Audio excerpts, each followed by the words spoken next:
Hello. I wanted to talk about how do you interpret the cards. There's a few curveballs there, and people always ask about. I just had somebody comment on that question, and I thought it'd be a good thing to go over. I did a YouTube on this about 2 years ago, maybe three now. I'm not too sure, but the cards that are the most confusing are the 8, 9, 10 of swords and the 3 of swords. And those are, as from the students I've seen, those are the ones that are always asking about those cards. You got keyword meanings, you got traditional meanings, and then you got the images and the cards. And sometimes they can be confusing on what you're learning. And the difference between a traditional deck, a pip deck, and a deck like the Rider-Waite, which is a very popular, probably more popular than any of the decks out there, is there's images on every card on the Rider-Waite deck. And I'm going to pull up a couple of these and show you what I'm talking about. So here we have the 3 of swords. Left is we have the Marseille deck, traditional pip card deck. And on the right, we have the Rider-Waite, and the image is more explicit there. 3 of swords, to me, threes are creativity. And you might look at this and say, well, how can that card on the right be something to do with creativity? Shows three swords going through a heart, rain clouds in the background. Doesn't sound very creative. And it seems more depressing. But sometimes we have to get creative on something that's not pleasant. A conversation we have to have that maybe we're not looking forward to having would be a good example of that. I'm not looking forward to this conversation, but it's something that's important we have to discuss, and we have to get creative on it. There could be some hurt feelings here. Truths and things like this could be very unpleasant to deal with, but we have to do it. So that's a form of creativity. Here we have the 10 of swords, which is another one that everybody really always looks at with, they don't like to see this card. Tens to me are completion. Now in a pip deck, it's just 10 swords, so you could associate completion to that without any problem. On the right, we have the Rider-Waite deck. And yeah, that's an obvious completion, but it's not a very happy one. So with a deck like the Rider-Waite, where there's images on every card, you're showing a specific image of a type of a completion. But if I were to ask an artist to render a picture of some type that shows a completion, they're only limited to one type of a completion they can only show. There's all sorts of wonderful completions. Right? Retirement would be a good one. Graduation would be another. If somebody quits smoking, there would be the completion of their old self, the smoker. Those wonderful completions. And but the artist is only able to show you one type. They say a picture is worth 1,000 words, but a word can be worth 1,000 pictures too. Here we have one aspect of a completion. Now, as a reader, I think it's important to know that you're seeing one aspect of a completion here, but there's other aspects of completions too, other types of completions. And maybe in the reading that I'm doing, a negative completion wouldn't fit. A positive one would. So I'm just going to take that card for its numerical value as completion and ignore the image. Maybe another reading I'm doing, the image itself would be very important. It depends on the reading and how I feel about the card, along with the other cards it's placed with. That, as the reader, is where you're going to be making the decisions. I don't think there's any one reader that uses just one type of definition. In other words, a reader that would just use keywords only. or a reader that would just use traditional meanings only, or a reader that would just use the images themselves only. Usually, as a reader, what happens is you start to progress forward, you'll start to use all three of those. Maybe in one position, you're using the image on position 3. On position 6, maybe you're using the traditional meaning of the card. In position 8, maybe you're using a keyword meaning, because they all fit together if I do it that way. And it's giving me a clear message. You'll start to do this without even thinking about it. It's just how you're going to start to read it. And you won't even know you're doing it. You won't even be giving it that much thought.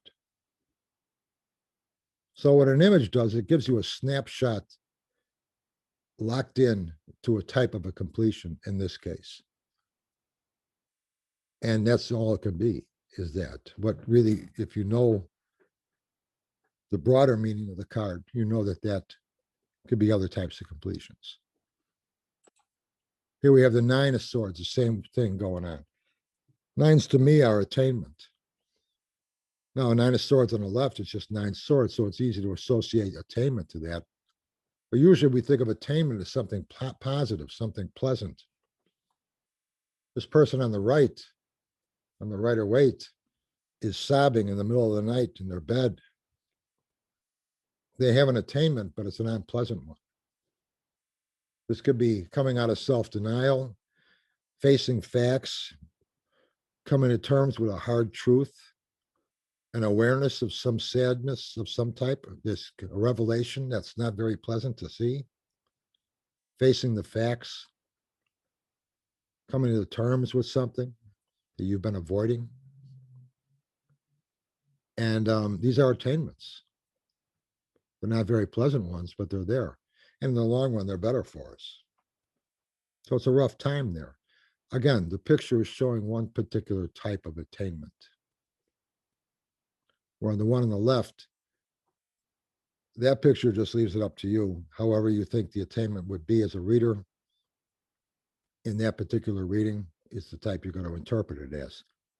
If you're using a deck like the Rider-Waite, you as the reader have to decide if this picture is something that's significant in the reading, or am I just using the keyword meaning of the card attainment?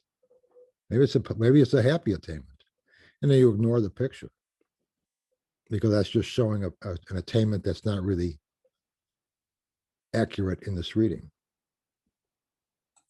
Lastly, I have the 8 of swords here.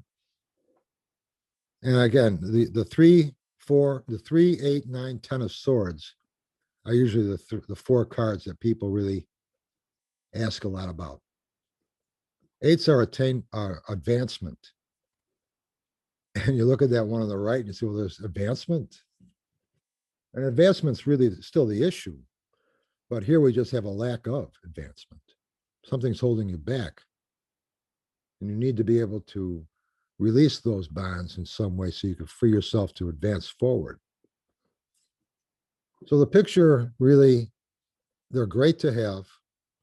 The Rider-Waite deck, I've used the Rider-Waite deck for years professionally. It's a wonderful deck. I've used decks similar to the Waite with their images, and the images can be very intuitive, and you can see things in those images that help you with your readings. So in a lot of ways, that type of deck is very helpful. As long as you understand that the image is not locking that meaning into one specific type of a meaning. The basic meaning there, like here, is advancement. The picture is showing a type of an advancement or a problem with advancement, but that doesn't necessarily mean the picture is accurate for your reading. Same way with the 9s, attainment could be a wonderful type of attainment. The 10s could be a completion that's a wonderful completion. And the 3s can be being very creative in some way that's very happy to you. These are just snapshots of a type of a meaning. But there's all sorts of other ones that could be there. This will all start to fit together as you read more. Again, sometimes you'll use the keyword. Sometimes you'll see something in that image is just screaming at you. And sometimes you'll go with a traditional meaning. One card, one might be one way of reading it, another card in another position might be another way of reading it. They all start to come together to form some type of a structured message you're looking for. So I wouldn't lock the image, I wouldn't lock the meaning of the card strictly on the image itself, because the image is just showing one type of a meaning or one rendition, one illustration of that type of meaning: completion, advancement, attainment, creativity. And again, sometimes those images are great. I mean, they're very helpful. But what I like about the Marseille or PIP deck like that is it's blank. It's wide open to me. And I decide the picture in my mind of what that 8 would be, or the 9 or the 10 or any other 5 or 6, 3 or 4, whatever the card is. 4s are another example of stability. And so stable pictures, usually an image on the Rider-Waite deck, they look very peaceful. Sometimes stability is what you're trying to get out of. I want to shake something up. I got to get out of them. I'm stuck in a rut. So stability is not a very good thing. Sometimes it is. So the key words allow you to really, it broadens the meaning of the card to all sorts of possibilities. And today we use a lot of sources will use, you'll see them in the books. A lot of sources use the keywords in their meanings of the cards. So I wouldn't get too locked into the image too much and try to look at it in the bigger picture. And I hope that helps you. Keep throwing cards. We'll talk soon.